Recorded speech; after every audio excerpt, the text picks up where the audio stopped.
All right, and we're clear from cutouts. And with that, we're going to resume the clock momentarily. And CGLS, you can resume the clock on your mark. GLS copies. 3, 2, 1, mark. GLS mainline has been initiated. T-minus 10 minutes and counting.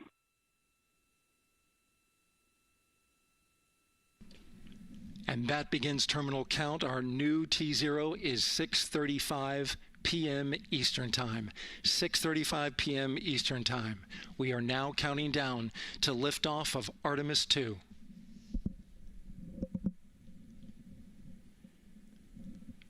From now on, you're going to hear two voices on the loops.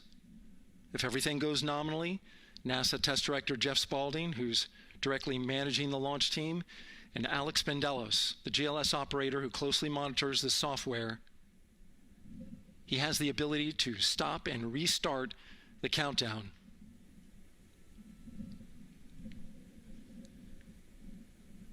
A lot of people ask about whether there's a launch button. There certainly is not. Flight and Rock, our new T0 is 22:35:12. Houston flight copies. Rock copies. 22:35:12. Affirm. There you heard confirmation of the exact T0, 6:35 and 12 seconds p.m. Eastern Time.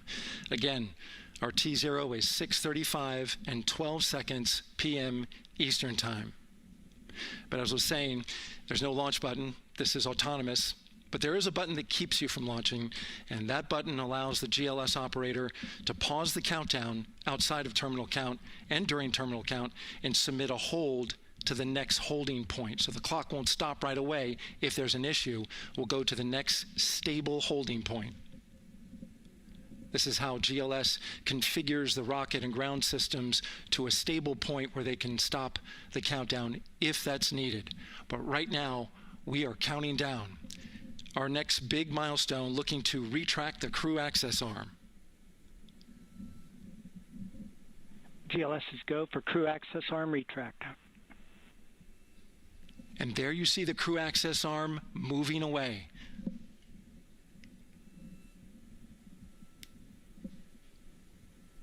That's the path that the astronauts took to ingress into the rocket.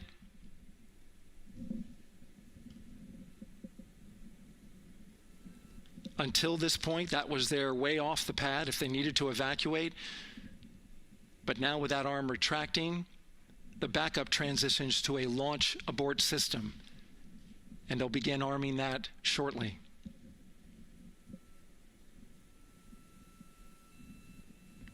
Of course, the launch abort system, great shot there of the crew access arm retracting away. The launch abort system is the tower at the top, and that's what would pull Orion and its crew off the top of the rocket in case of an emergency, whether it's on the ground or in flight. This is critical safety hardware that protects the lives of the astronauts.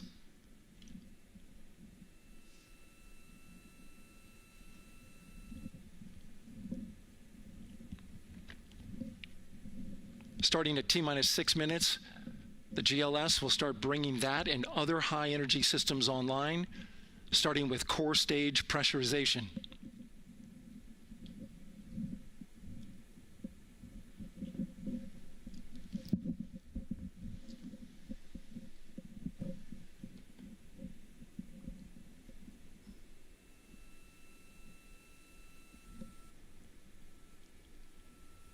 Weather is 90% go.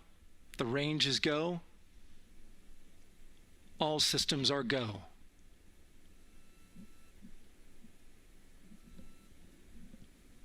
GLS is go for core stage tank pressurization. That means the replenish valve for the liquid hydrogen tank has now closed, and that tank is beginning to pressurize to flight levels because that hydrogen is naturally boiling inside the tank. We'll get the liquid oxygen tank a little later in the count. Now the team is waiting for verification that, if needed, the Artemis 2 crew could use the launch abort system to pull Orion safely off the top of the rocket in an emergency. Let's listen in for that call. GLS verifies last capability available. And CDR, do you copy? CDR copies, last available. That's great news, and you heard the NTD verify that with the commander of the mission. GLS is go for FTS arm. Now work is being done to arm the flight termination system. This is so the range safety can send a flight termination command if the rocket flies too far off track. There's a brief built-in delay so the launch abort system has time to pull the astronauts to safety first. GLS is go for LH2 high flow bleed check. All right, the high flow bleed check. That's so the cryo team gets verification that the RS-25 engines, all 4 of them, are in the proper temperature range for launch.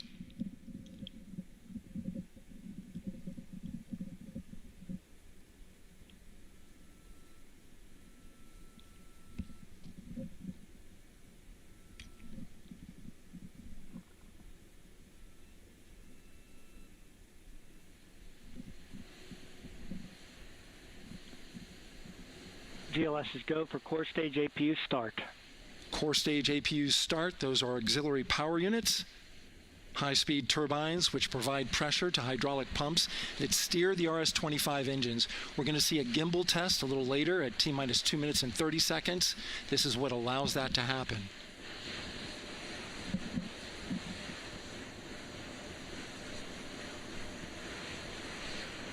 Coming up in about 20 seconds, we're listening for go for purge sequence 4. That's a helium purge of the 4 core stage engines downstream of the propellant valve. This gets all the air and moisture out of there.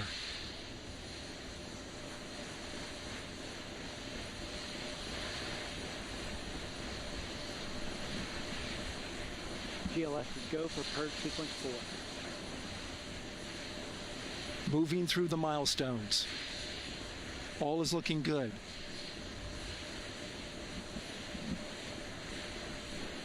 Coming up in just a few seconds, we're going to get that thrust vector control actuator test. This is a gimbaling of the engines.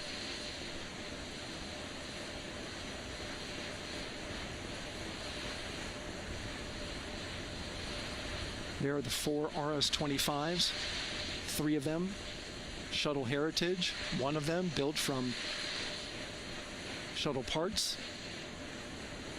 And there you see them moving.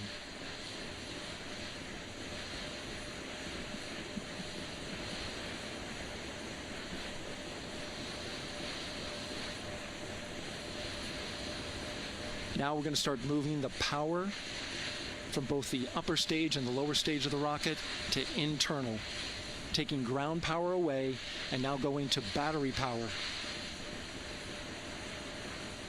GLS is go for upper stage to internal power. All right, power is removed from the rocket's upper stage, the ICPS, and it's been switched to battery. Same milestone for the lower core stage coming up at T-minus 1 minute and 30 seconds.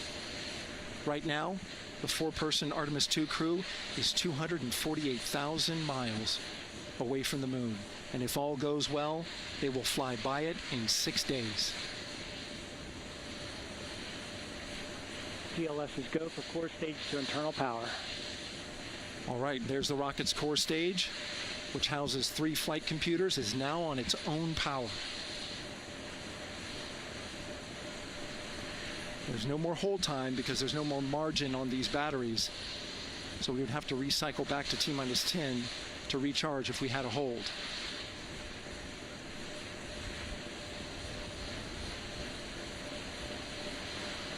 One minute. Right now, the rocket does not know what the T0 is, but coming up at T-minus 33 seconds, control shifts from the ground launch sequencer to the rocket's onboard autonomous launch sequencer, or ALS. The rocket will count itself down, but honor any holds that could come from the ground. Now, shortly after liftoff, Houston will take control of the rocket, and my colleague Gary Jordan will take over commentary. GLS is go for ALS. Great call out. The rocket is on its own. 4 brave explorers ready to ride the most powerful rocket NASA has ever launched. Sound suppression water is flowing. 15. And here we go. 10, 9, 8, 7. RS-25 engines lit. 4, 3, 2, 1. Booster ignition. And liftoff. The crew of Artemis 2 now bound for the moon. Humanity's next great voyage begins. Good roll pitch. Roger, roll pitch. Houston now controlling the flight of Integrity on the Artemis 2 mission around the moon.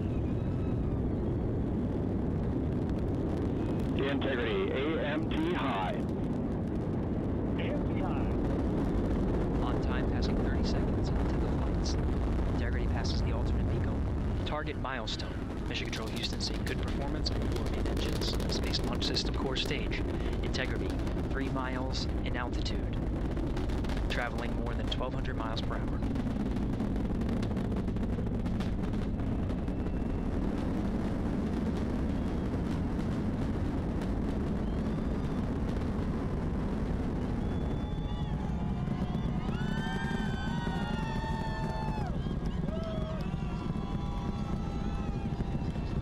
Mission elapsed time, passing 1 minute, approaching max Q. On, Ponce de Leon. Stan, we have you loud and clear on Ponce de Leon. Have you the same? Communication signal transfer confirmed as Integrity and its crew go supersonic. Approaching 90 seconds into the Artemis 2 mission. Integrity is 14 miles in altitude, 8 miles downrange, traveling more than 2,600 miles per hour.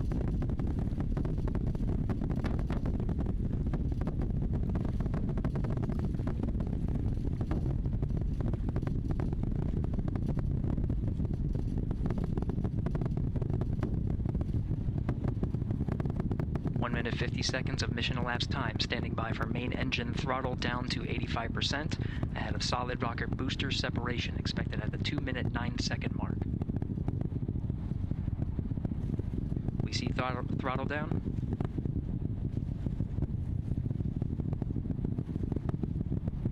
Confirmed separation.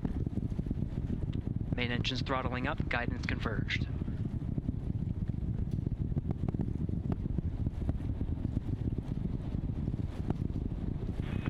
Integrity, guidance converged, performance nominal, upper stage RCS ready. Copy all, Stan. Integrity, SM priming complete. SM priming complete. 2 minutes 45 seconds of mission elapsed time into the Artemis 2 mission. Thrusters on Integrity and upper stage confirmed in a ready state, ahead of service module fairing separation.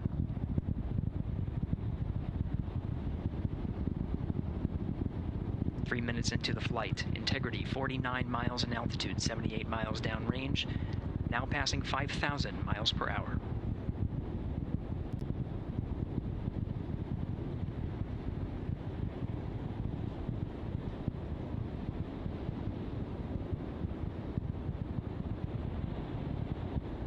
Standing by for launch abort system jettison. Houston Integrity, good last jettison, great view. Copy jettison, Team Eco 8+02. We see the same on board, Stan. And Houston has you loud and clear on TDRS at the Carmen line. Outstanding, Stan, we have you the same. 3 minutes 50 seconds into the flight of Artemis 2, Wiseman, Glover, Cook, and Hansen cross the boundary to space with good comm checks. GPS signals acquired after last jettison now working on internal checks to verify accuracy. Flight Dynamics Officer analyzed the time of main engine cutoff, confirmed at 8 minutes 2 seconds, time of MECO.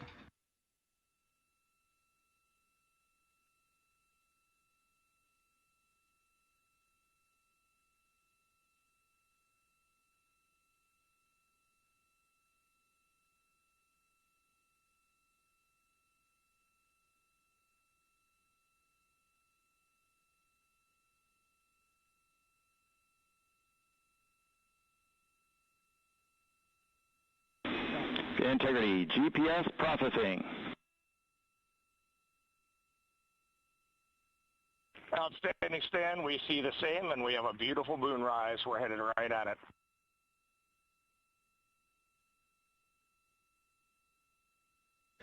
Approaching 5 minutes into the flight, Commander Reed Wiseman confirms he has visuals of his destination. GPS guidance, navigation, and control software finishes internal checks and sends to navigation channels. Integrity, 3 engine press. 3 engine press. On time, now passing 5 minutes 20 seconds of mission elapsed time into the Artemis II mission. At this point, 3 good main engines are all that's needed to carry Integrity to a nominal main engine cutoff target. Though at this time, we're seeing 4 good engines here in Mission Control Houston. Integrity, 75 miles in altitude, 330 miles downrange, approaching 10,000 miles per hour.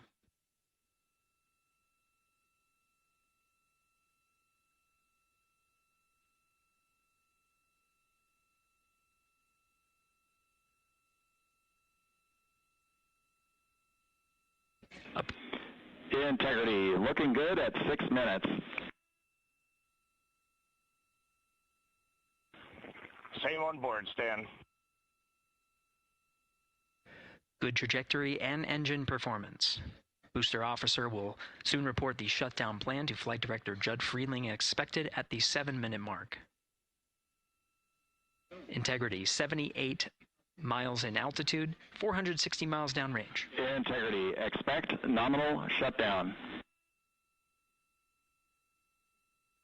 Integrity copies nominal shutdown.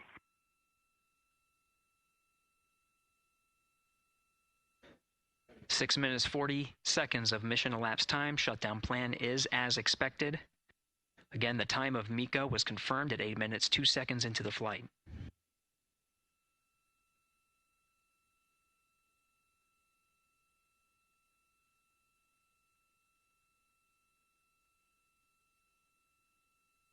Seven minutes of mission elapsed time.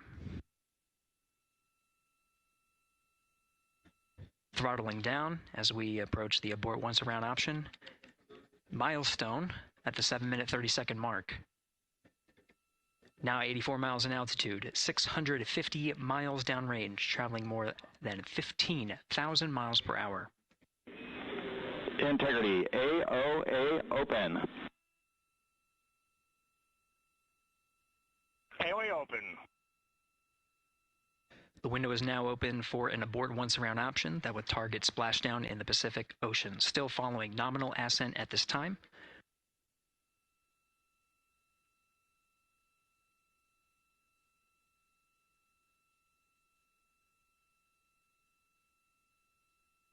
About 10 seconds remaining until the main engine cutoff of the Space Launch System core stage. Standing by for confirmation of MECO and core stage separation.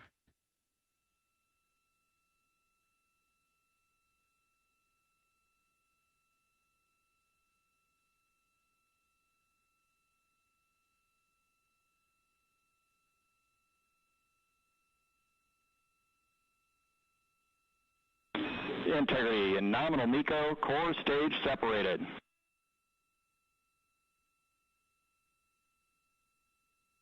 We see the same on board, Stan.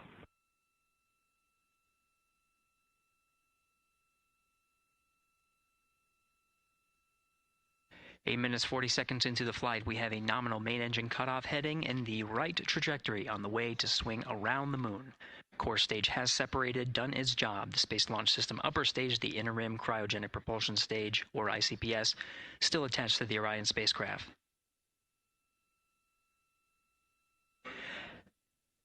Nine minutes of mission elapsed time. Integrity crew of Reed Wiseman, Victor Glover, Christina Cook, and Jeremy Hansen now in orbit around the Earth at the beginning of their journey to the moon.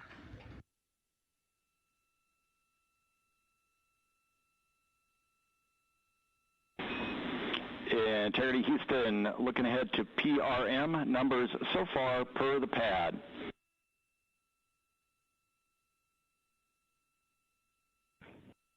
Copy that, Stan. Numbers for the pad.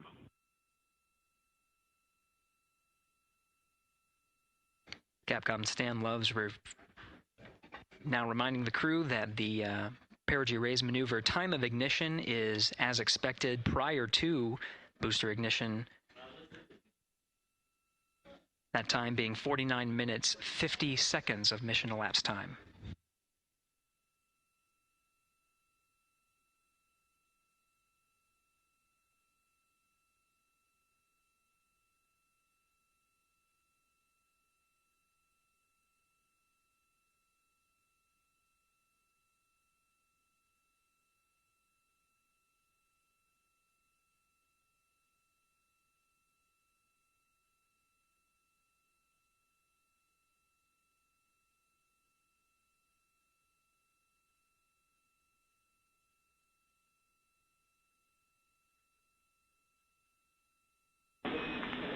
Integrity, good. Neds deploy.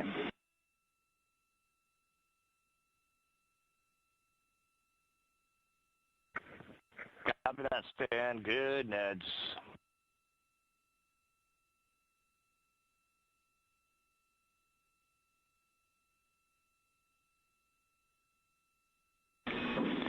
And Integrity Houston for PWD setup. Just a reminder, halfway open on the secondary. We copy that, Stan. Halfway open.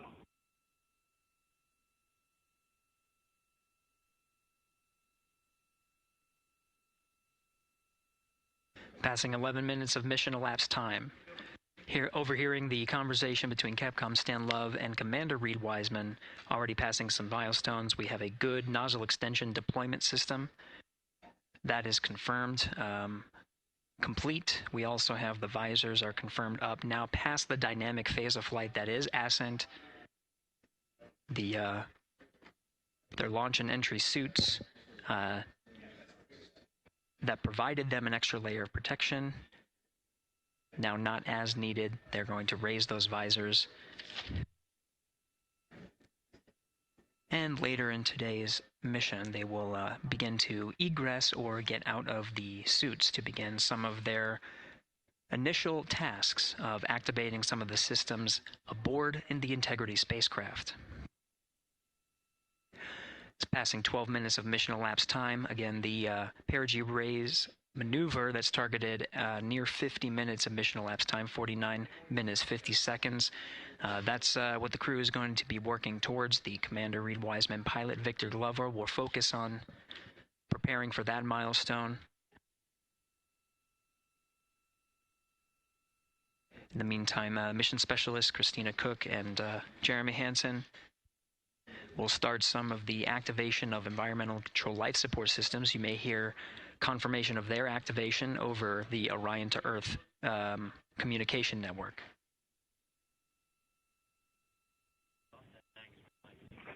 Houston, C3 aux power back in auto. Copy C3 aux, and we're 2 minutes to maneuver.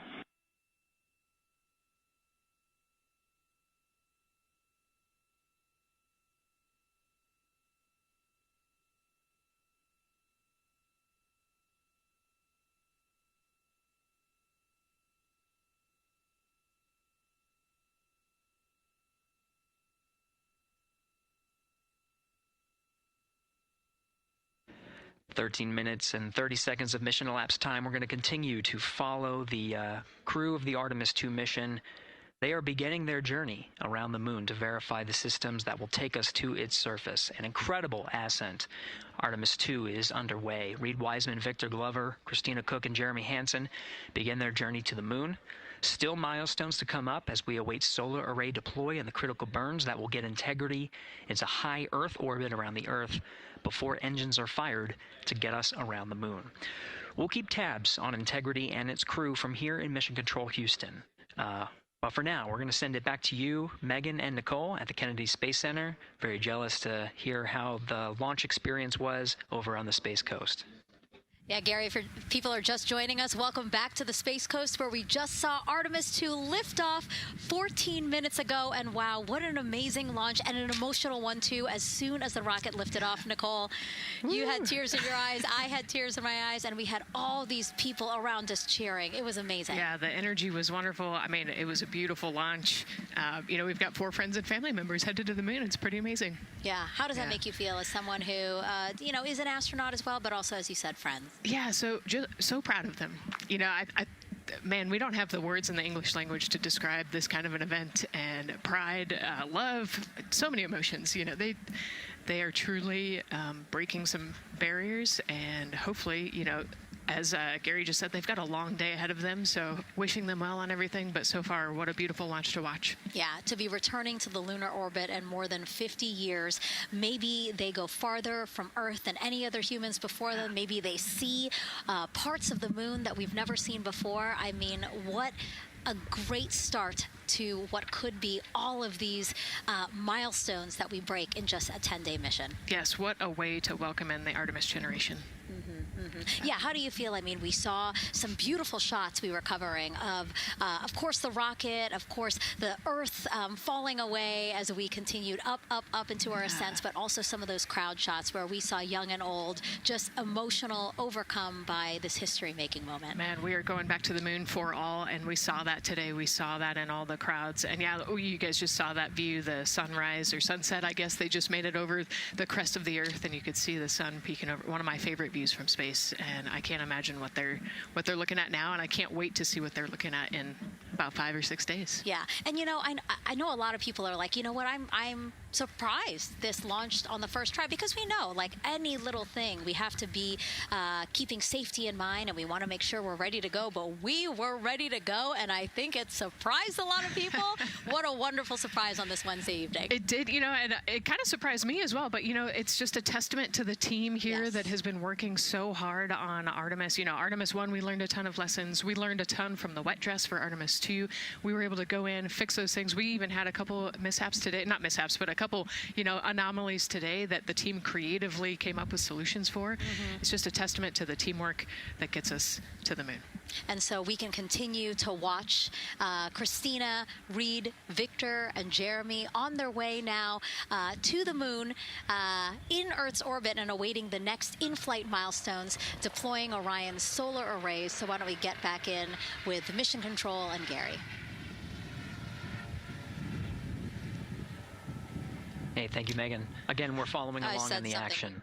It is a long day. They have a number of procedures they need to get to immediately in their timeline. And Integrity Houston, cross-tie is on board per the FCDEM. We copy, Houston. Thank you.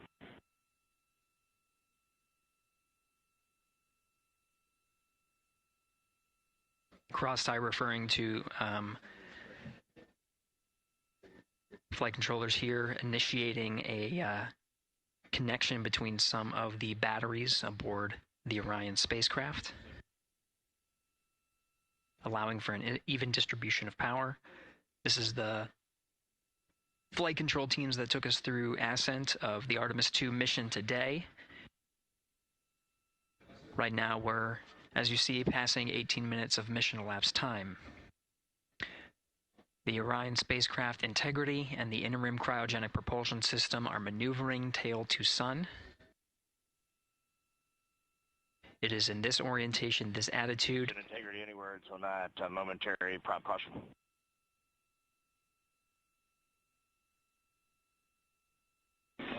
And Reed, no action. We're looking at it.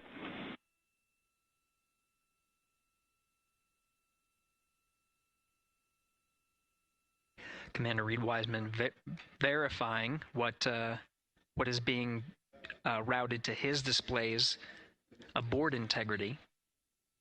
Propulsion engineer confirming that no action is needed at this time. They're pressing through with their nominal procedures to prepare for the perigee raise maneuver, and of course the solar array wing deploy.